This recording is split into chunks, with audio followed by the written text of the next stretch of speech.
ঘুমোবো আমি, ঘুমোবে তুমি, গল্প শোনাবে ঘুম পড়ি, হালকা আলো, চোখ বন্ধ। চলো একটা গল্প শুনি। রাতের গল্প বাংলায়। আজকের গল্প বাঘের রাঁধুনি। এক বাঘের বাঘিনী মরে গেছিল। মরবার সময় বাঘিনী বলে গেছিল, আমার দুটো ছানা রইল, তুমি তাদের দেখো। বাঘিনী মরে গেলে বাঘ ভাবে, কি করে আমি এবার ছানাদের বড় করব, কি করে রান্না বান্না করে তাদের খাওয়াবো। অন্য বাঘেদের সাথে সে বিষয়টা আলোচনা করলে তারা বলে, তুমি একটা বিয়ে করো, সব ঠিক হয়ে যাবে।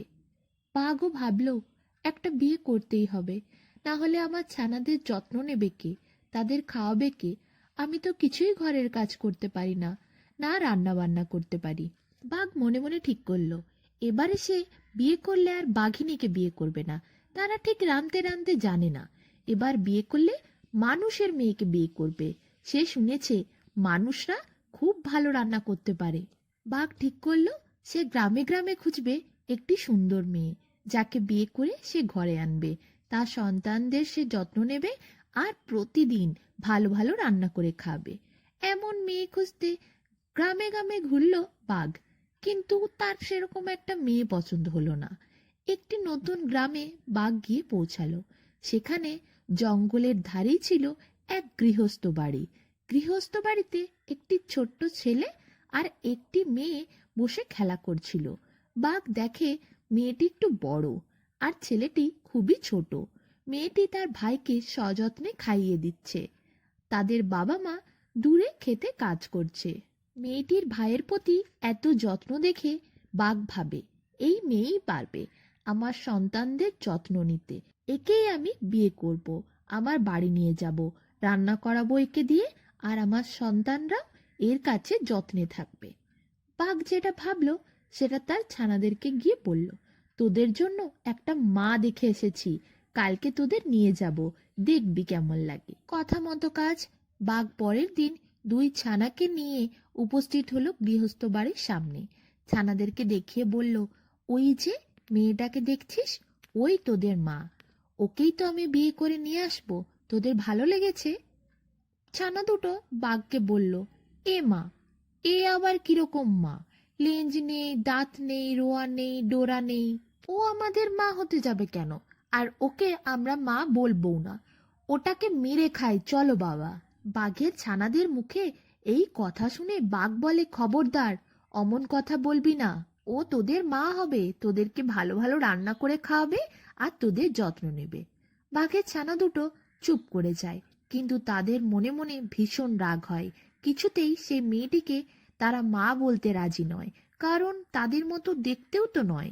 ছানা দুটোকে নিয়ে বাঘ বাড়ি ফিরে আসে। এরপর বাঘ শিকার করতে বেরিয়ে গেলে ছানা দুটো আলোচনা করে।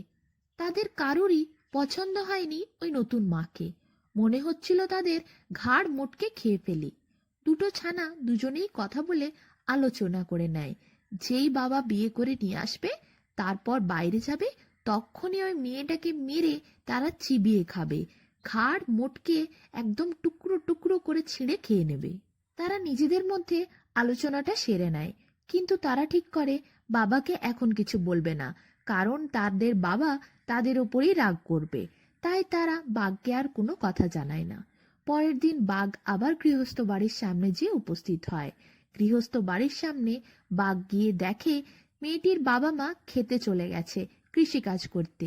ছোট্ট যে ভাইটি ছিল সেও দূরে একটু মাঠে খেলা করছে। মেয়েটি ঘরে একা আছে। সুযোগ পেয়ে বাঘ বাড়ির ভেতরে যায়। মেয়েটিকে বলে, তোমাকে আমার পছন্দ হয়েছে, তুমি আমার সাথে আমার বাড়ি চলো, সেখানে তুমি রান্না করবে, আমার সন্তানদের দেখবে। মেয়েটি তো বাঘকে দেখে ভয় খেয়ে যায়। মেয়েটি ছুটে বাড়ি থেকে বেরোতে যায়, কিন্তু বাঘ পথ আগলে দাঁড়িয়ে থাকে আর বলে, তোমাকে আমি বলছি তুমি আমার সাথে বাড়ি চলো, না হলে খুব খারাপ হবে। তোমাকে তো মেরে খাবোই, তার সাথে তোমার বাবা মা আর ভাই তিনজনকারই ঘাড় মোটকে ছিঁড়ে টুকরো টুকরো করে দেব। মেয়েটি এত ভয় খেয়ে যায়, সে তার পরিবারের প্রাণ বাঁচানোর জন্য বাঘের কথায় রাজি হয় আর বাঘের সাথে তার বাড়িতে চলে যায়। কিছু সময় পর তার বাবা মা যখন ক্ষেতের থেকে কাজ করে ফিরে আসে আর তার ভাই মাঠের থেকে খেলা করে ফিরে আসে, তারা কেউই আর দেখতে পায় না ওই ছোট্ট মেয়েটিকে। না ছোট্ট ছেলেটি তার দিদিকে খুঁজে পায়, না বাবা মা তাদের মেয়েকে খুঁজে পায়। বুক চাপড়ে চাপড়ে কাঁদতে থাকে ওই মেয়েটির বাবা মা। এদিকে তার ভাই ঠিক করে সে যে কোনো প্রকারে তার দিদিকে খুঁজে আনবে। মেয়েটি বাঘের বাড়িতে যাবার পর বাঘ শিকার করে তাকে এনে দেয় আর বলে রান্না করতে। মেয়েটি রান্না করে। বাঘের রান্না খেয়ে এত ভালো লাগে, বাঘ বলে আজ থেকে প্রতিদিন তুমি রান্না করবে আর আমি শিকার করে এনে দেব। এদিকে ছানা দুটোরও খেয়ে খুব ভালো লাগে, কিন্তু তারা দুজন কোনো মতেই এই মেয়েটিকে একটুও পছন্দ করে না। তারা শুধু সুযোগ খুঁজে, কখন বাঘ বাড়িতে থাকবে না এই মেয়ের ঘাড় মোটকে তারা খাবে। এইভাবে কয়েক মাস চলে যায়। মেয়েটি দিনের পর দিন চোখের জল ফেলে। সে বাঘের হাত থেকে কোনো মতেই বেরিয়ে আসতে পারে না। এদিকে মেয়েটির ভাইটি তন্ন তন্ন করে খুঁজতে থাকে তার দিদিকে। কত গ্রামই ঘুরেছে সে, কত জঙ্গলে গেছে, কিন্তু কোথাও তার দিদিকে আর খুঁজে পায়নি। এমনই একদিন হয় কি, ছেলেটি তার দিদিকে খুঁজতে খুঁজতে সেই জঙ্গলে পৌঁছে যায় যেখানে ছিল বাঘের বাড়ি। ছেলেটি খোঁজাখুঁজি করছিল, এমন সময় তার নাকে আসে সুন্দর রান্নার সুবাস। ছেলেটি ভাবে এই গভীর জঙ্গলের মধ্যে কে এত সুন্দর রান্না করছে। গন্ধের সুবাসে ছেলেটি চারিদিকে আরো ভালো করে খোঁজাখুঁজি করতে করতে দেখে একটি গুহার মধ্যে একটি ছোট্ট মেয়ে রান্না করছে। সে উঁকি মেরে দেখতেই দেখতে পায় এটা আর কেউ নয়, তার দিদি। তার দিদিকে দেখতে পেয়ে ছেলেটি খুব খুশি হয়, দিদিকে যে জড়িয়ে ধরে, বলে দিদি তোকে আমি কতই খুঁজেছি, কোথাও পাইনি, আজ তোকে পেয়েছি, চল দিদি আমরা এখান থেকে পালিয়ে যাই। মেয়েটি বলে না রে ভাই, আমার এখান থেকে চলে যাওয়ার কোনো উপায় নেই। আমি যদি চলে যাই বাঘ বাড়ি জানে, সেখানে গিয়ে সব্বাইকার ঘাড় মোটকে সে খেয়ে আসবে। ছেলেটি বলে না দিদি, তোকে কোনোভাবেই আমি এখানে রেখে বাড়ি ফিরবো না, তোকে না নিয়ে আমি একদমই ফিরছি না। শেষে দুই ভাই বোনে ঠিক করে বাঘকে একটা শিক্ষা দিতে হবে, তারপরই বাঘের হাত থেকে তারা মুক্তি পাবে। মেয়েটি একটি বড় গর্ত বানায়, সেখানে তার ভাইকে লুকিয়ে থাকতে বলে আর বলে বাঘ এলে আজ সে পিঠে বানাবে। বাঘকে সে কিছু জিনিস আনতে পাঠাবে, তারপরই তারা তাদের কাজ শুরু করবে।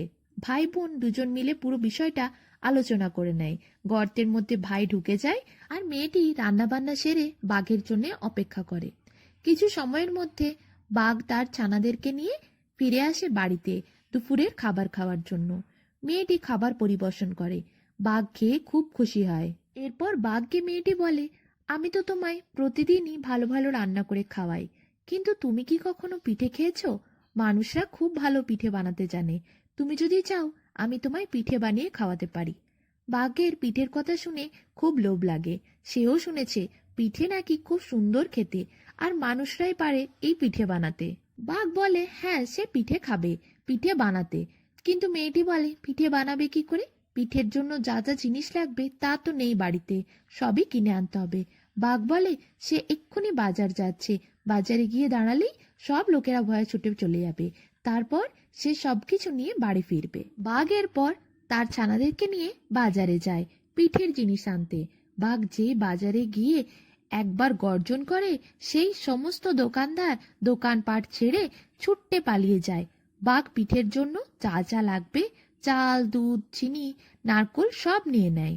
এদিকে মেয়েটি বাঘ বাজারে আছে তাই তার ভাইকে গর্তের থেকে বার করে আর বলে তুই দূরের থেকে কিছু কাঁকড় কুড়িয়ে নিয়ে আয় আর কাঁচ ভাঙা আর পেরেক আনবি। ভাইটিও সেই মতো সেই জিনিসগুলি জোগাড় করতে চলে যায়। বাঘ ফিরে আসার আগেই মেয়েটিকে তার ভাই সবকিছু জোগাড় করে এনে দিয়ে দেয়। মেয়েটি ওই কাঁচ ভাঙা কাঁকড় আর পেরেক আলাদা করে লুকিয়ে রাখে, যাতে বাঘ কোনো মতেই দেখতে না পায়। এদিকে বাঘও জিনিসপত্র নিয়ে বাড়ি ফিরে, তারপর সে মেয়েটির হাতে দেয়। মেয়েটি বলে সন্ধ্যের মধ্যে সে পিঠে বানিয়ে নেবে।